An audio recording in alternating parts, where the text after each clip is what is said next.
This is a presentation of Northeast Streaming Sports.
Good morning, everybody, and welcome to another Philly Sports Guy show. Today is Wednesday, July 20th, and there really wasn't a lot going on in sports yesterday. It was the All-Star game. I don't know if, the baseball All-Star game. I don't know how anybody could be really excited about this game. It's one of these things where the National League just always seems to lose. It doesn't matter if you are a betting person. I would always bet the AL because it looks like I guess 9 times out of 10, or maybe in this case 10 times out of 10, they're going to win the game. But it did happen yesterday. The American League win the game 3-2. The National League start off really strong. They get 2 runs in the first inning and then go to sleep. And literally, it was kind of a dud for anybody who was a Phillies fan, specifically because Schwarber didn't really get to play much, did have one at bat in the ninth inning.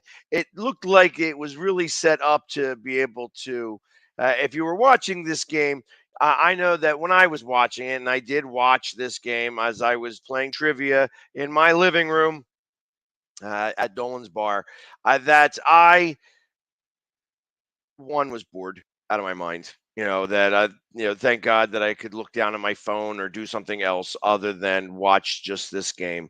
That there really wasn't a lot of excitement. There wasn't a lot of hits. It was kind of a microcosm of what this season is like in general.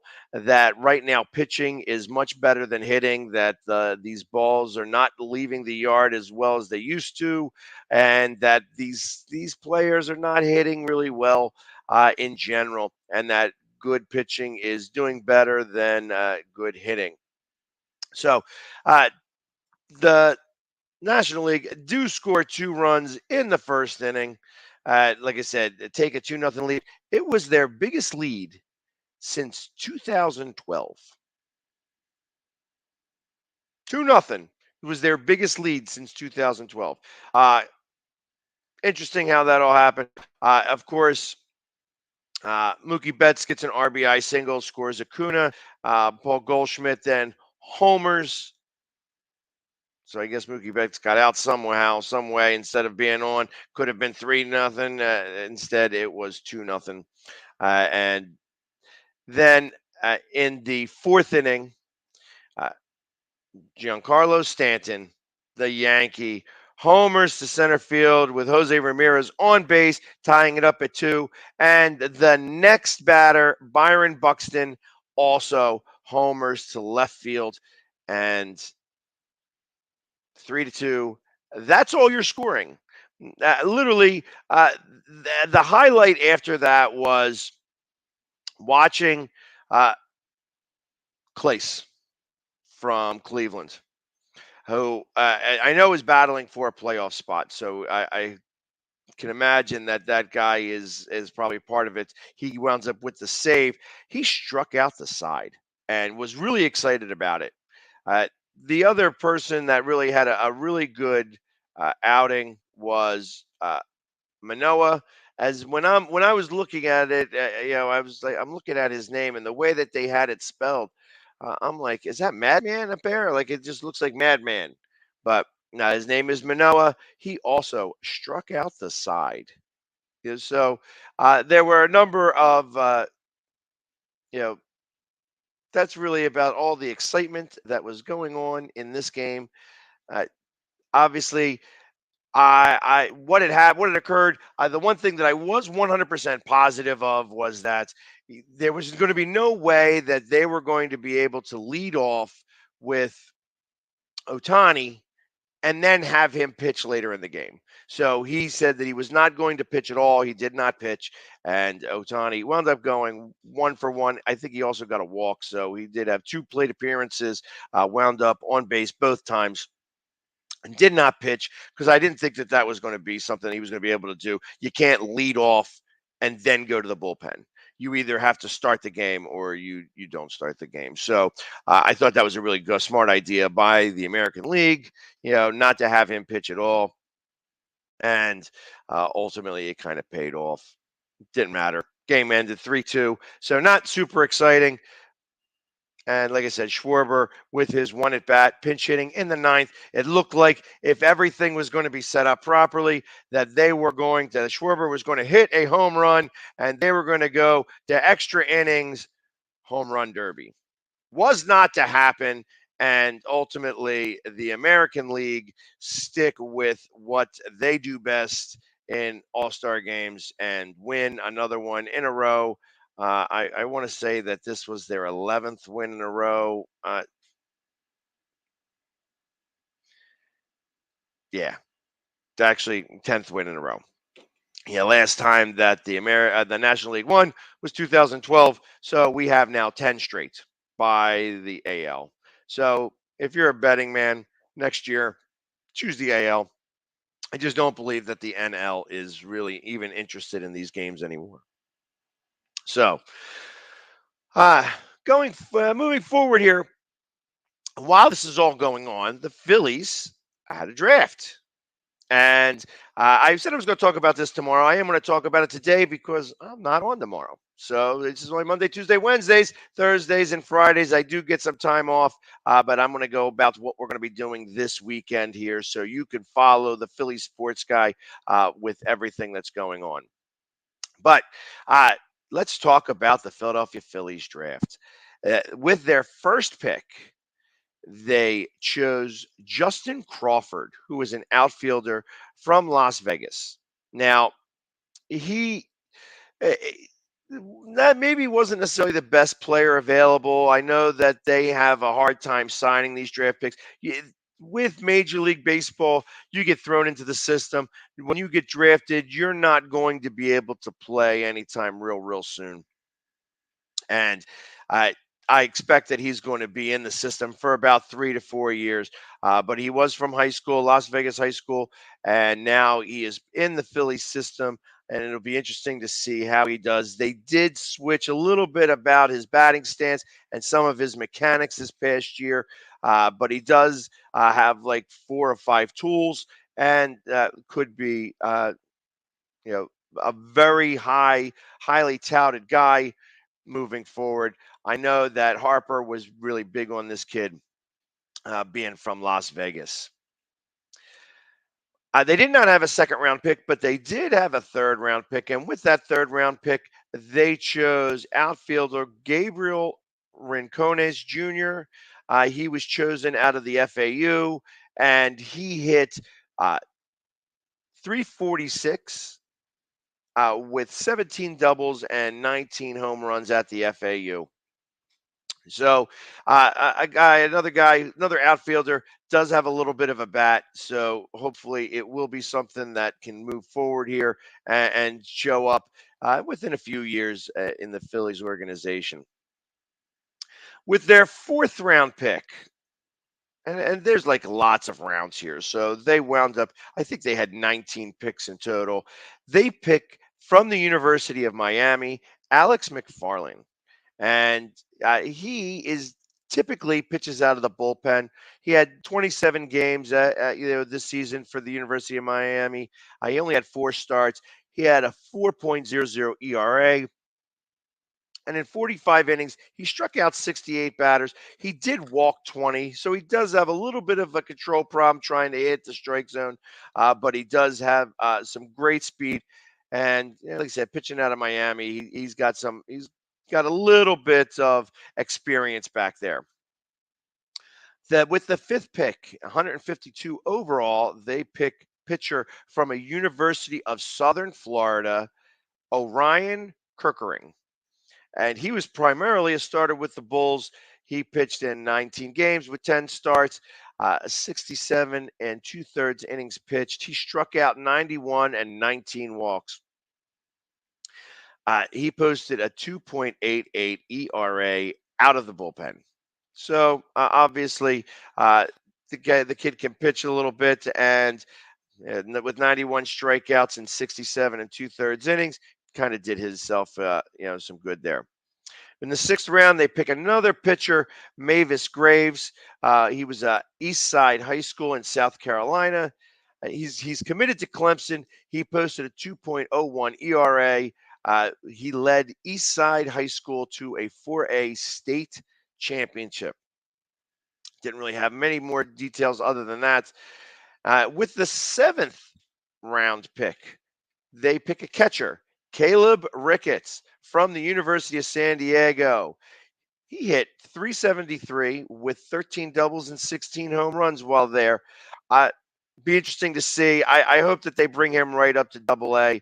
I know that right now there might be a little bit of a logjam with catchers with JT here, but I'd like to see how this kid can do with what's going on. Eighth round pitcher Alex Rao, and he was with Notre Dame. And at the Irish, he pitched in the bullpen, 47 innings, a 3.83 ERA with 57 strikeouts and 28 walks. Hopefully, the pitching coaches down in Double A and Triple A can get that command down. Like I said, 57 strikeouts and 28 walks. Sounds like he's got the power. He just doesn't have the command. So hopefully he's able to make that happen. In the ninth round, we pick an outfielder from California Baptist University, Chad Castillo.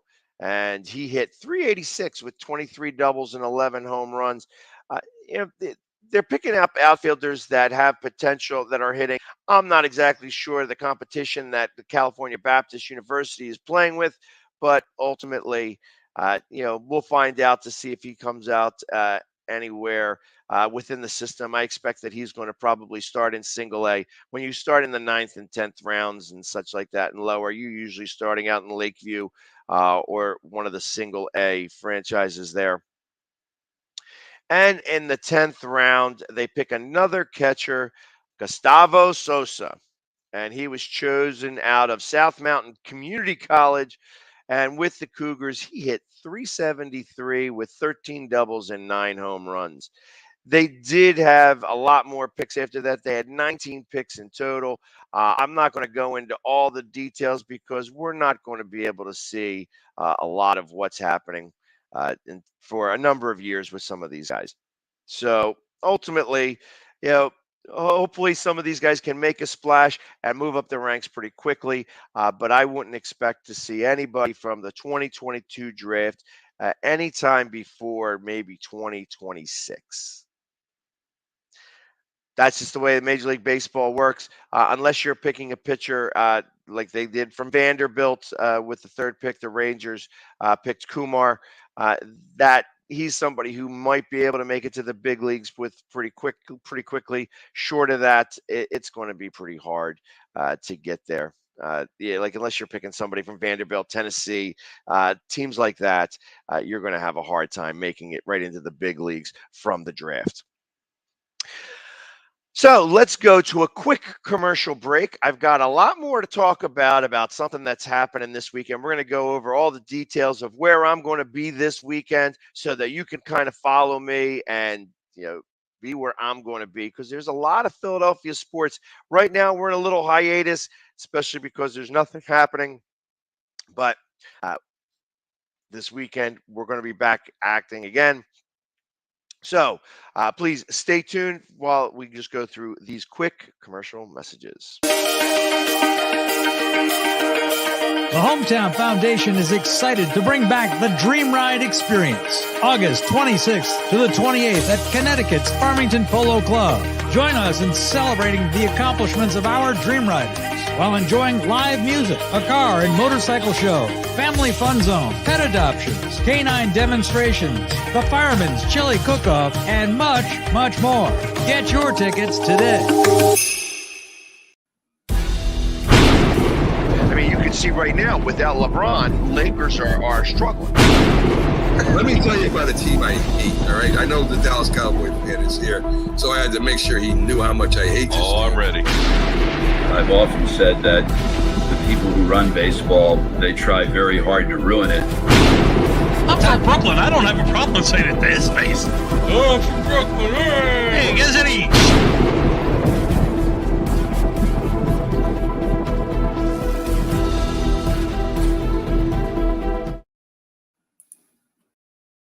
And welcome back to the Philly Sports Guy Show.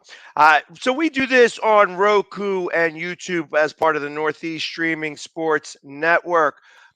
I do rebroadcast these at later in the day. You typically are seeing this around 2:30. If you want to see it at first thing in the morning, please download the Northeast Streaming Sports app on your Roku or subscribe to Northeast Streaming Sports on YouTube, and you would be able to see me first thing in the morning at 9:00. We have a lot of great shows. We talk about all different types of sports, all the sports with more the personality than some of these other ones that are out there.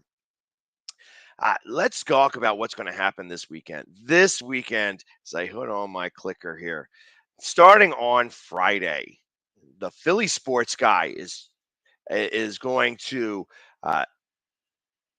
show, or we are going to have a new flavor, the Philadelphia Phoenix. It is an ultimate frisbee team, professional ultimate frisbee team. They are one of the playoff teams in Philadelphia right now. They just clinched the playoffs against Toronto this past Saturday. It was a great game. I actually have some of the highlights here that I am permitted to show. It's, I've been watching some of these games on NBC Sports or, Comcast Sportsnet, whatever it is that you want to call it. And they do show these games. It is a high flying, very fast paced games. These games typically last, score like 25, 23. They do score a lot of points in this games. It's 7-on-7 frisbee football. And they are, you throw the frisbee, you got to catch, you got to throw that frisbee again pretty quickly. There are some very fast scoring. There's a lot of action back and forth. It's played on an 80-yard field. There's 20 yards for both end zones, so they do they do go running back and forth all the time. Like I said, you have to catch the frisbee. If the frisbee is dropped, it changes possession. There's a lot of different rules you'd be able to find. You see on the ticker below, you could go and Google the Philadelphia Phoenix or go to audl.com/Phoenix to get all of the information. And this Friday, we are going to be at the Philadelphia Super Site, which is at 10th and Bigler, where the Philadelphia Phoenix are going to host the New York Empire. And the New York Empire are both 11-0 and are the defending AUDL champions from last year. Now, the Phoenix have played them already earlier in the season in week 2 and they lost 17-15. It was a very close game.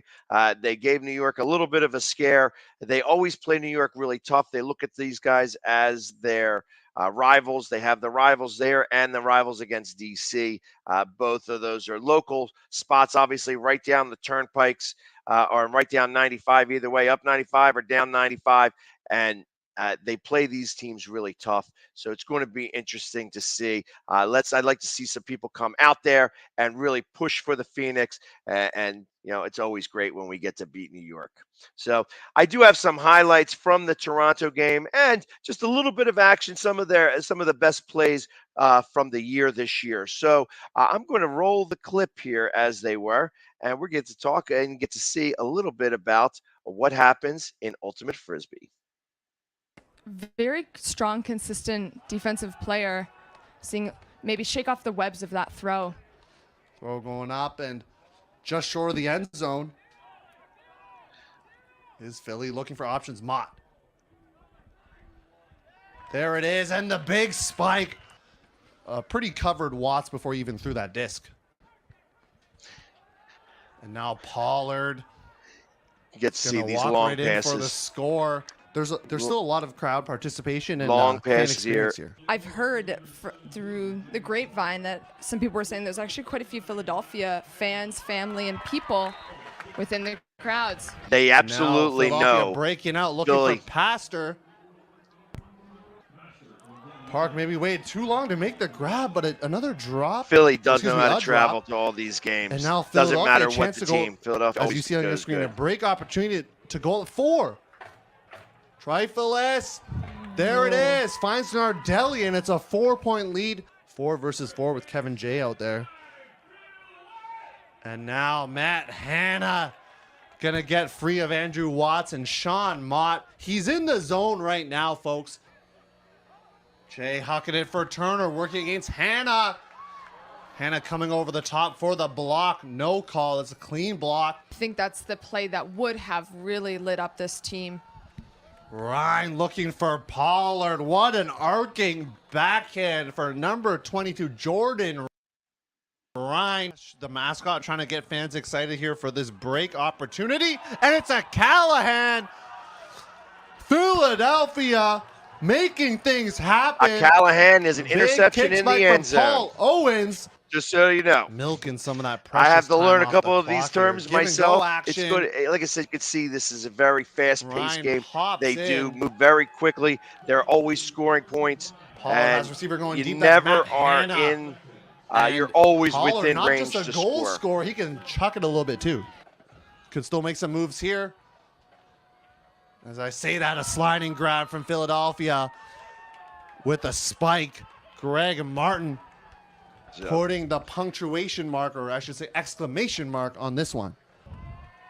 and that's And what they win. Philadelphia, you got to be proud of how you did coming in late, having to start the game late because of that, knowing Toronto was having a huge target on this game, trying to make their playoff dreams a reality. Philadelphia comes away with a victory, gets their 5th W.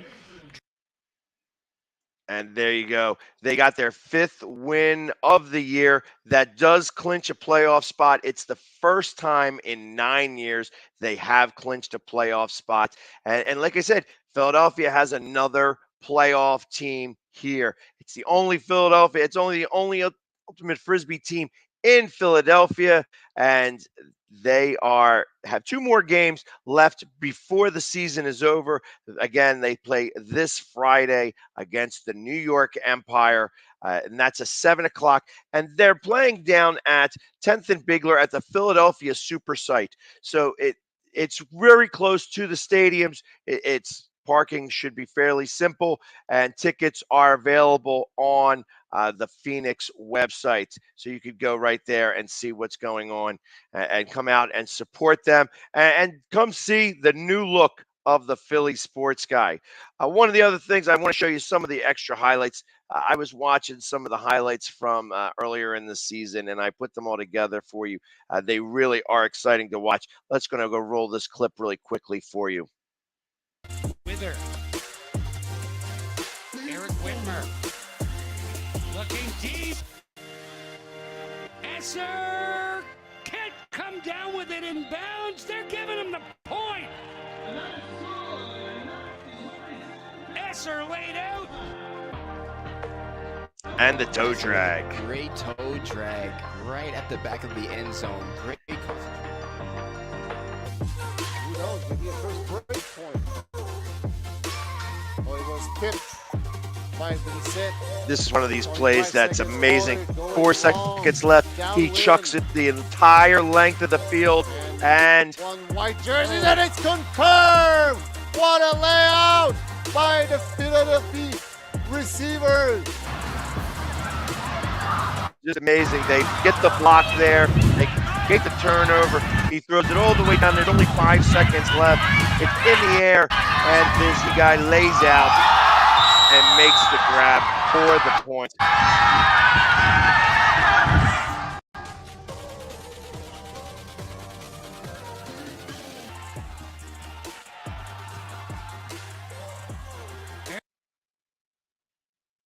There's another one, the long hawk.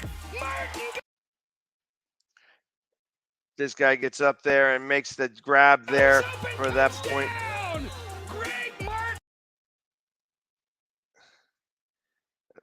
There we go. We're running. Again. 8th goal of the night. And Jumps up there really high and just grabs that over 2 defenders. A great goal there. Philadelphia's been getting better every game. You know, they dropped their first 3. Some of those games super close. Nice D. Outstanding layout by Good defensive play, good defensive block here. Austin Lillis. Lays out to get the block. And, you Create know, giving Greg turnover. Martin the disc isn't the worst thing in the world, and making him try to throw. But I would prefer if they try to do it in a way where they had to throw a double team on. There we Streaking go. deep, And James this was another Pollard one. picked up James by Pollard gets nobody. Did he get the toe drag? Yes, he did. And another big the play major for toe Philadelphia. drag right Another there. athletic right at the very to the end. line. In this case, it's for a goal. And you'd be able to see it. Before it was to save the possession. And hopefully it shows a little bit. Let's see if I can show that one more time. Up come down with it in bounds. They're giving him the point. by nobody. Did he get the toe drag? Yes, he did. And another big I'm play trying for to show you this Philadelphia. toe drag. Another It was a athletic little bit to the lagging a line. little bit. In this case, it's for a goal. Bang. Before it was With to save the the toe possession. drag. Great touchdown there. Really is amazing to watch these guys play. Like I said, you would be able to see it on the NBC network. They really are. It's a lot of fun to watch, and I am going to be there in all of my splendor, the Philly Sports Guy. So go on Friday, like I said, the AUDL.com/Phoenix for details, or just Google the Philadelphia Phoenix. On Saturday and Sunday, the Philadelphia Phillies are going to be playing, and I will be at those games as well. Yeah, we are going to be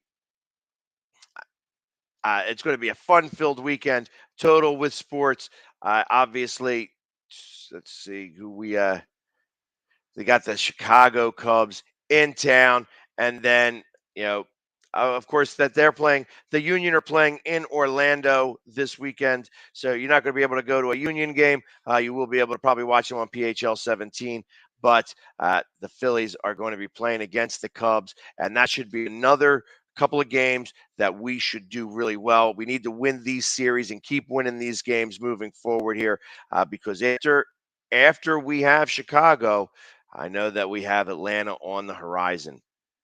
So we want to be able to go into the series with Atlanta, running off of another series victory here against the Cubs. Like I said, the Cubs are not the best team right now. I'd like to take a look at some of their pitchers, because they are probably going to be sellers at the trade deadline, which is now only 2 weeks away. So we have to start paying attention to what's out there so that we could put our team in total.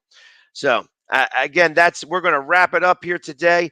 Thank you very much for hanging with me. Again, hope to see you this Friday at the Philadelphia Super Site, where we watch the Philadelphia Phoenix take on the New York Empire. And like I said, this is going to be a precursor for the playoffs. So as always, have a great week and let's go Philly. Yeah.